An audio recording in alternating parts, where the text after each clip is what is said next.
નમસ્કાર મિત્રો, કેમ છો બધા? મજામાં છો? પાવર ઓફ મેથ્સ યુટ્યુબ ચેનલમાં આપનું હાર્દિક સ્વાગત છે. મિત્રો, આજે આપણે ધોરણ 8 ની અંદર પ્રકરણ છે બેઝિક પદાવલી અને નિત્યસમમાં આપણે પહોંચ્યા છીએ સ્વાધ્યાય 8.2 માં પ્રશ્ન નંબર 4 અને 5 જોઈશું. પ્રશ્ન નંબર 4 અને પ્રશ્ન 5 તમારે જોવો હોય તો પેલા આ નિયમ આવડતો હોવો પડે. ગુણાકાર માટે ચલની ઘાત વધે, આ એક મગજમાં બેસાડી દેવો, બરોબર? એટલે તમને આવડી જશે. તો આપણે જોઈએ લંબઘનની લંબાઈ, પહોળાઈ અને ઊંચાઈ નીચે મુજબ આપેલી છે, તો તેના પરથી ઘનફળ શોધો. આપણે ઘનફળનું સૂત્ર આવડે છે. લંબઘનનું ઘનફળ બરાબર લંબાઈ ગુણ્યા પહોળાઈ ગુણ્યા ઊંચાઈ છે, બરોબર? આ ઘનફળનું સૂત્ર છે, યાદ રાખી લેવાનું, કારણ કે ભવિષ્યમાં 9મા ધોરણમાં 10મા ધોરણમાં આવવાનું છે, એટલે પાકું કરી રાખો. પહેલી સંખ્યા છે એને લંબાઈ કહેવાય, બીજી સંખ્યા છે એને પહોળાઈ કહેવાય, ત્રીજી સંખ્યા છે એને ઊંચાઈ કહેવાય. તમારે માત્ર સૂત્રમાં કિંમત મૂકવાની છે. તો લંબાઈની કિંમત કેટલી છે? 5a ગુણાકાર પહોળાઈની કિંમત 3a² ગુણાકાર h ની કિંમત 7a⁴.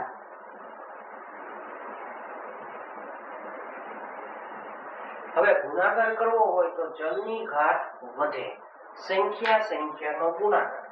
3 × 5 = 15, 15 નો ગુણાકાર 7 સાથે, 15 + 105, 15 + 105. ચલની ઘાત વધે, ચલની ઘાત છે એ 1 છે, અહીંયા 2 ઘાત છે, અહીંયા 4 ઘાત. હવે ઘાતમાં આપણે વધે એટલે સરવાળો કરવાનો છે. અહીંયા ઘાત કેટલી? 1, 1 ને 2 3, 3 ને 4 7, તો ચલની ઘાત થઈ 7, a⁴. આ એનો જવાબ. ચલની ઘાતમાં વધારો થાય. ત્યાર પછી બીજો દાખલો, આને કહેવાય લંબાઈ, પહોળાઈ અને ઊંચાઈ. માત્ર સૂત્રમાં કિંમત મૂકી.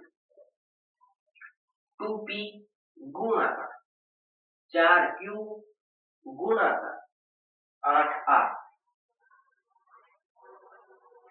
સંખ્યાનો ગુણાકાર 4 × 2 = 8. હવે ફરીથી 8 નો કર્યો, 8 × 8 = 64. ચલની ઘાત વધે, અહીંયા p છે, અહીંયા q છે, અહીંયા r છે, એકય સમાન છે નહીં, એટલે બધા ભેગા થઈ ગયા pqr.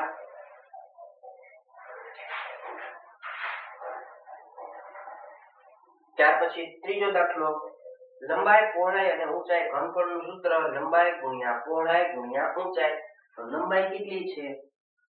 xy ગુણાકાર પહોળાઈ છે 2x² y ગુણાકાર h છે 2xy². સંખ્યાનો ગુણાકાર થાય તો 2 × 4. હવે ચલની ઘાત વધે, એમાં આપણે પેલા x વાળું જોઈ લઈએ. અહીંયા x ની કેટલી ઘાત?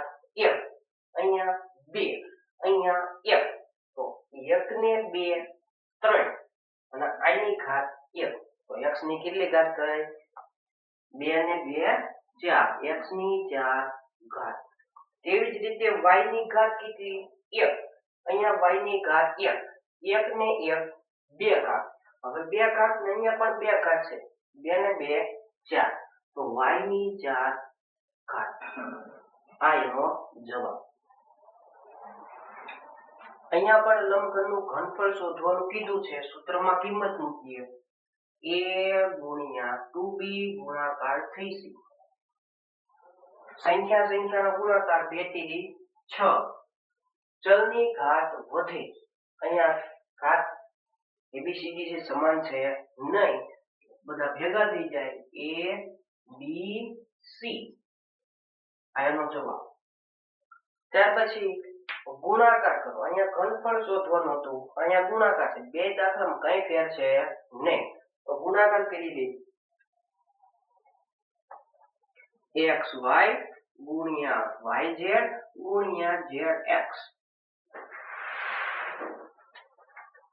અલ્પ વિરામની નિશાની દૂર કરી દેવાની, e ની જગ્યાએ ગુણાકારની નિશાની. બરાબર.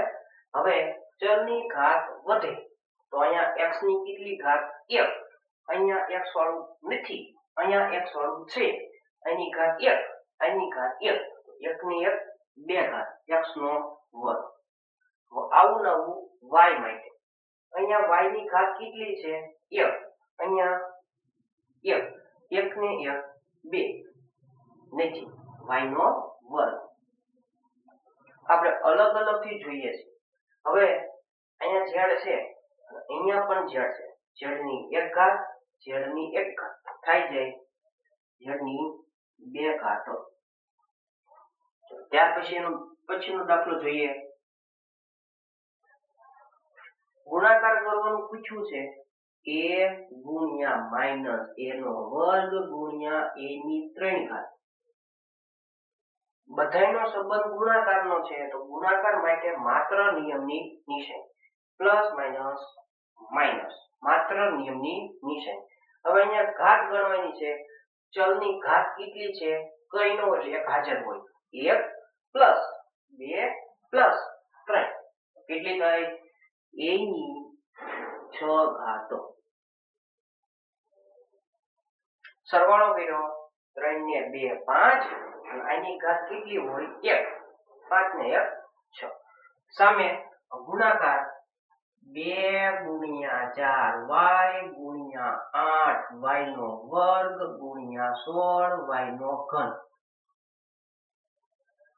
હવે સંખ્યાનો ગુણાકાર 2 દુ 2 ચોક 8, 8 64. 64 નો ગુણાકાર કોની સાથે કરવાનો? 16 સાથે. 64 ગુણ્યા 16 4 6 6 24 વધ્યા 2 છાયા 36 ને 2 38.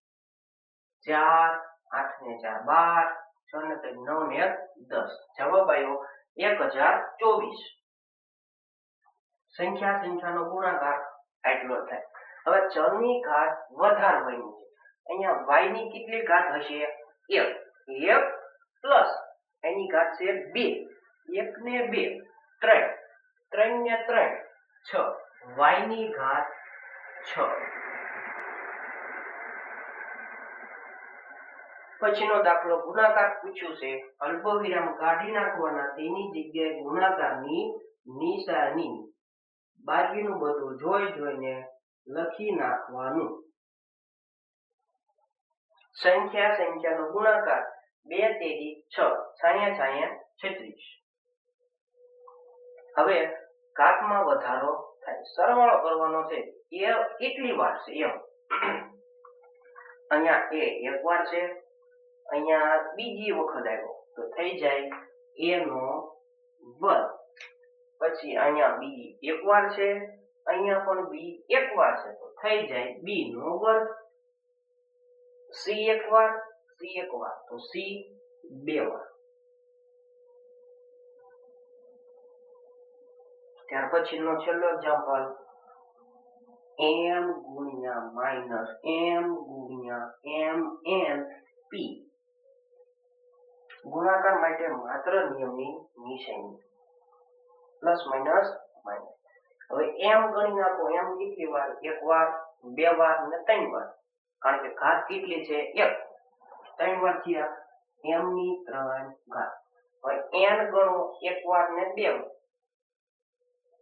n નો વર્ગ, અને p ના p m ના. આ એનો જવાબ. સાવ સહેલા દાખલા છે, ખાલી આ નિયમ યાદ રાખવાનો છે.